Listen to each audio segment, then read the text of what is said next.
दोस्तों Poco F2 आने वाला है, ये हम 2018 से सुनते आ रहे हैं और हाल ही में जब हमें ये कन्विंस हो गया कि ये जो पोको F2 है वाकई में आने वाला है, तो ऐसा सिचुएशन आ गया है कि अब हमें पता नहीं कि ये जो सिचुएशन है कब तक चलने वाला है। मैं लॉकडाउन की बात कर रहा हूँ।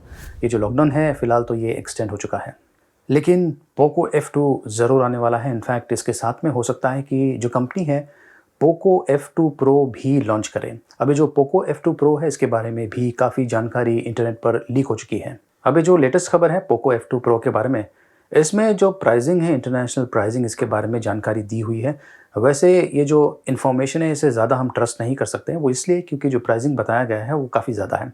पोको F2 Pro इसका जो प्राइसिंग है, इंटरनेशनल प्राइसिंग ऐसा कहा गया है, 6GB 128GB वाला जो वेरिएंट है उसका होगा तकरीबन 53,000 रुपीज़ के आसपास, जो कि काफ़ी ज़्यादा है।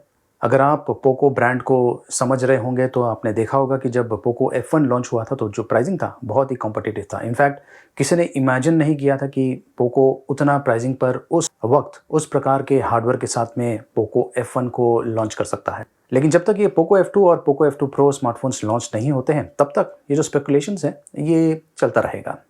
वैसे एक बात तो आप मान के चलिए कि ये जो पोको F2 स्मार्टफोन होगा इसका जो प्राइसिंग है ये पोको F1 से ज़्यादा होगा, क्योंकि ये जो पोको F2 सीरीज़ का जो स्मार्टफोन होगा इसमें Qualcomm Snapdragon 865 octa core processor का उपयोग किया जाएगा, जो कि लेटेस्ट है। और ये जो चिपसेट है ये इतना सस्ता नहीं है। लेकिन एक और चीज़ समझना है कि जो पोको ब्रांड है हमें सरप्राइज़ भी कर सकता है प्राइसिंग के मामले में। देखते हैं कि क्या होता है। आपको क्या लगता है पोको F2 का जो स्पेसिफिकेशन है क्या हो सकता है, प्राइसिंग क्या हो सकता है? कमेंट्स के माध्यम से आप मुझे बता सकते हैं। आपको तो पता ही है कि आज की तारीख में जब कभी कोई लोग बाहर जाते हैं तो मास्क पहन के जाते हैं, और ऐसे सिचुएशन में जब वो मास्क पहनते हैं और ख़ास करके जब उन्हें अपने स्मार्टफ़ोन का उपयोग करना पड़ता है और जिसमें फेस अनलॉक का ऑप्शन होता है, जैसे कि आईफ़ोन्स पर, तो जो फेस अनलॉक है वो काम नहीं करता है क्योंकि आपने मास्क पहना हुआ है। उसी प्रकार से कुछ लोग हैं जो फिंगरप्रिंट का उपयोग करते हैं, और ख़ास करके अगर उन्होंने अपने हाथों में जो ग्लव्स है, रबर ग्लव्स, वो पहना हुआ है तो वहाँ पर भी उनको दिक्कत होती है। वैसे उसमें तो आप कुछ नहीं कर सकते हैं, लेकिन जो फेस अनलॉक का ऑप्शन है इसके लिए जो एप्पल है वो कुछ मॉडिफ़िकेशंस करने वाला है, जिसके ज़रिए अगर आपने फेस पर मास्क भी पहना हुआ होगा तो भी आपका जो आईफ़ोन है ये अनलॉक कर पाएगा। दोस्तों आज की तारीख में आईफ़ोन का जो फेस अनलॉक सिस्टम है ये सबसे सिक्योर है और सबसे ज़्यादा एक्यूरेट है। इस लॉकडाउन के दौरान बहुत सारी चीज़ें पॉपुलर हो गई हैं, जैसे कि ज़ूम एप्लीकेशन। ये जो ऐप है ख़ास करके वीडियो कॉन्फ्रेंसिंग के लिए उपयोग किया जाता है, और जब से ये लॉकडाउन शुरू हुआ है तब से जो कंपनीज़ हैं इस ज़ूम एप्लीकेशन का उपयोग कर रहे हैं मीटिंग्स के लिए, और जो स्कूल्स हैं ये भी इन ज़ूम एप्लीकेशंस का उपयोग कर रहे हैं। फिर न्यूज़ आई थी कि जो ज़ूम एप्लीकेशन है वो इतना सिक्योर नहीं है। उसके बाद में जो दूसरे ब्रांड्स हैं उन्होंने भी अपने जो वीडियो कॉन्फ्रेंसिंग एप्लीकेशंस है उन्हें बनाना शुरू कर दिया है। गूगल मीट ये एक बहुत ही बढ़िया अल्टरनेटिव है ज़ूम एप्लीकेशन का, अगर आप उपयोग कर रहे हैं तो। और दोस्तों लेटेस्ट खबर ये है कि रिलायंस जियो भी अपना इसी प्रकार का जो वीडियो कॉन्फ्रेंसिंग ऐप है इसे जल्द ही लॉन्च करने वाला है। ये जो रिलायंस का नया एप्लीकेशन होगा इसका नाम होगा रिलायंस जियो मीट। देखते हैं कि जब ये लॉन्च होगा तो ये कितने सारे यूज़र्स को सपोर्ट कर पाएगा।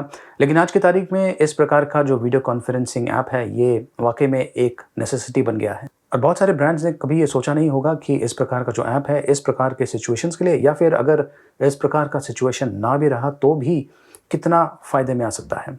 इस लॉकडाउन के दौरान बहुत सारी चीज़ें हैं जो कि पॉपुलर हो गई हैं, और मैं आपको 3 ऐसी चीज़ों के बारे में बताने वाला हूँ। हो सकता है कि इसके अलावा कुछ और चीज़ें हों, वो आप मुझे कमेंट्स के माध्यम से बता सकते हैं। लेकिन मेरे हिसाब से जो पहली चीज़ है वो है डेटॉल। ये most of the time out of stock होता है। अगर आप इसे ऑनलाइन खरीदने का भी सोच रहे हैं तो नहीं मिल रहा है। दूसरी चीज़ है इंफ्रारेड थर्मामीटर, मतलब कि नॉन कॉन्टैक्ट थर्मामीटर। ज़्यादा करके लोगों के पास में वो जो मर्क्यूरी थर्मामीटर है जिसे हम ज़्यादा करके उपयोग करते हैं, बॉडी को टच करना पड़ता है। तो इस प्रकार के ये जो नॉन कॉन्टैक्ट थर्मामीटर हैं आज की तारीख में बहुत ही पॉपुलर हो रहे हैं, लेकिन ये भी जल्दी आउट ऑफ स्टॉक हो रहे हैं। और जितने भी इस प्रकार के नॉन कॉन्टैक्ट थर्मामीटर्स अमेज़न या फिर फ्लिपकार्ट पर अवेलेबल है, इनका जो प्राइसिंग है बहुत ही ज़्यादा है। और दोस्तों तीसरी इम्पॉर्टेंट चीज़ जो मुझे लगता है कि आज की तारीख में बहुत ही इम्पॉर्टेंट है और काफ़ी लोग इसे सर्च कर रहे हैं, खरीदना चाहते हैं, और वो है ट्रिमर।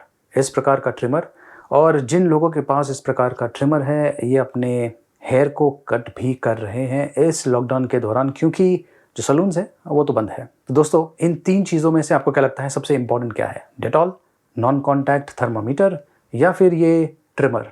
कमेंट्स के माध्यम से आप मुझे बता सकते हैं। इस वीडियो को लाइक कीजिए, शेयर कीजिए और देखते रहिए।